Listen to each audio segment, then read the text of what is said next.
प्राचीन भारत के एक छोटे से गांव में आर्यन नाम का एक युवक रहता था।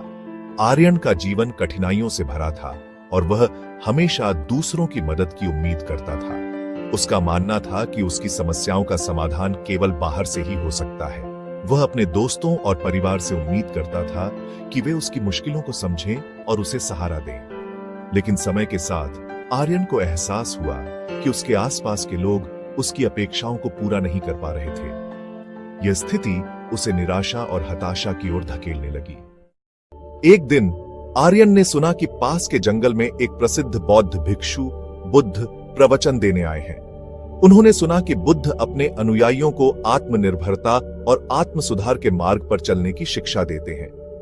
आर्यन ने सोचा कि शायद बुद्ध के उपदेश सुनकर वह अपने जीवन की कठिनाइयों का समाधान पा सकेगा। वह तुरंत जंगल की ओर चल पड़ा। जब आर्यन जंगल में पहुंचा तो उसने देखा कि बुद्ध एक पेड़ के नीचे बैठे हैं और उनके चारों ओर अनुयायियों का एक समूह है। बुद्ध शांत और ध्यानमग्न मुद्रा में थे। आर्यन उनके पास गया और उन्हें अपनी समस्याओं के बारे में बताया।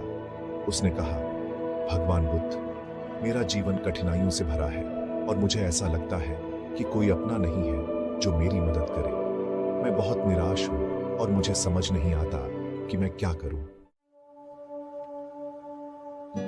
बुद्ध ने ध्यानपूर्वक आर्यन की बातें सुनी और मुस्कुराते हुए कहा, पुत्र, यह दुनिया मायावी है और इसमें किसी को अपना मान लेना स्वयं को धोखा देने जैसा है। सत्य यह है कि जब तक हम खुद को नहीं बदलते तब तक हमारी समस्याओं का समाधान नहीं हो सकता।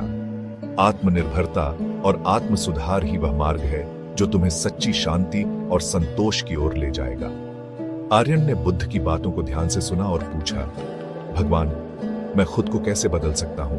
मुझे क्या करना चाहिए? बुद्ध ने उत्तर दिया, तुम्हें सबसे पहले अपनी अपेक्षाओं को छोड़ना होगा। यह समझो कि यह दुनिया तुम्हारे अनुसार नहीं चलेगी। जब तुम अपनी अपेक्षाओं से मुक्त हो जाओगे तो तुम्हारे मन की अशांति भी दूर हो जाएगी। ध्यान और साधना के माध्यम से अपने भीतर की शांति को खोजो, अपनी कमजोरियों को पहचानो और उन्हें दूर करने का प्रयास करो। आर्यन ने बुद्ध की सलाह मानी और ध्यान और साधना की ओर अपना ध्यान केंद्रित किया।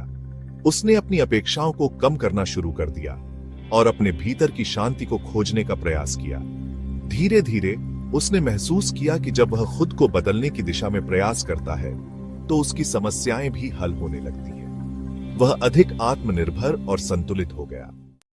इस कहानी से हमें यह सीख मिलती है कि सच्ची शांति और संतोष हमारे भीतर ही है। जब हम अपनी अपेक्षाओं को छोड़कर खुद को बदलने की दिशा में कदम बढ़ाते हैं तो हमें जीवन की कठिनाइयों का समाधान मिल जाता है। बौद्ध धर्म के सिद्धांत हमें आत्मनिर्भरता और आत्म सुधार की राह पर चलने की प्रेरणा देते हैं। इसलिए जब भी हमें लगे कि कोई अपना नहीं है, तब हमें आत्ममंथन करना चाहिए और खुद को बदलने का प्रयास करना चाहिए। यही सच्ची शांति और सफलता का मार्ग है। तो दोस्तों, यह थी आज की कहानी गौतम बुद्ध के महत्वपूर्ण जीवन पाठ पर आधारित।